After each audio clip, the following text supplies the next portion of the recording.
Judges 7. Gideon defeats the Midianites.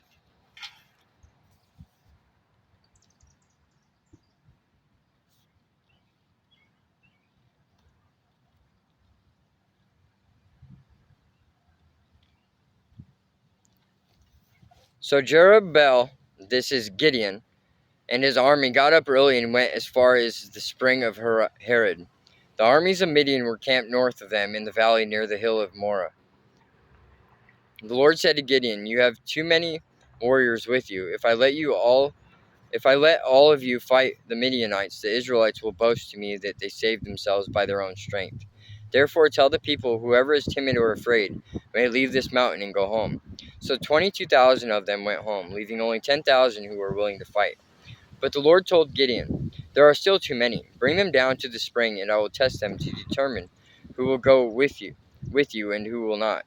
When Gideon took his warriors down to the water, the Lord told him, "Divide the men into two groups. In one group put all those who cup water in their hands and lap it up with their tongues like dogs. In the other group put all those who kneel down and drink with their mouths in the stream.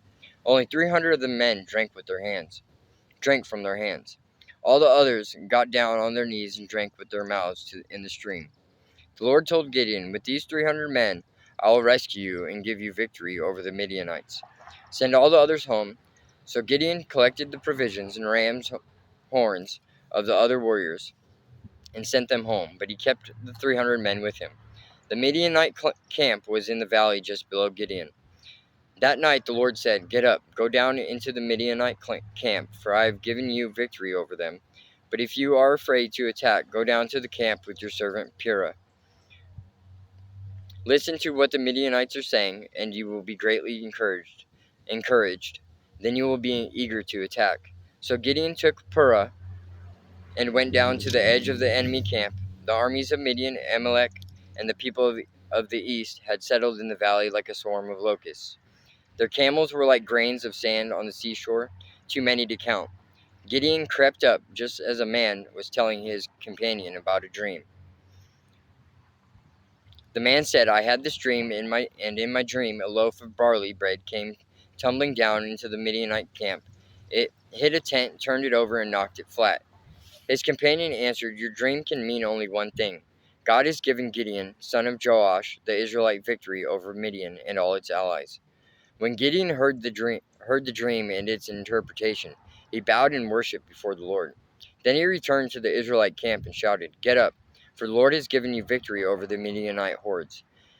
He divided the 300 men into 3 groups and gave each man a ram's horn and a clay jar with a torch in it. Then he said to them, "Keep your eyes on me. When I come to the edge of the camp, do just as I do. As soon as I and those with me blow the ram's horns, blow your horns too, all around the entire camp, and shout for the Lord and for Gideon." It was just after midnight, after the changing of the guard, when Gideon and the 100 men with him reached the edge of the Midianite camp. Suddenly they blew the ram's horns and broke their clay jars. Then all 3 groups blew their horns and broke their jars. They held the blazing torches in their left hands and the horns in their right hands, and they all shouted, "A sword for the Lord and for Gideon." Each man stood at his position around the camp and watched as all the Midianites rushed around in a panic, shouting as they ran to escape. When the 300 Israelites blew their ram's horns, the Lord caused the warriors in the camp to fight against each other with their swords.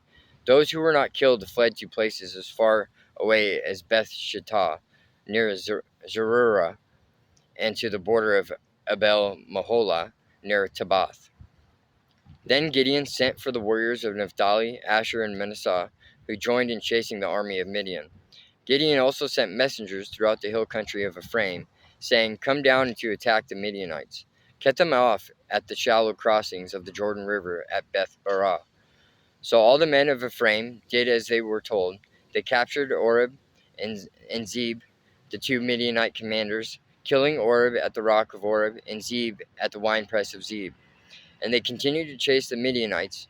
Afterward, the Israelites brought the heads of Oreb and Zeb to Gideon, who was by the Jordan River.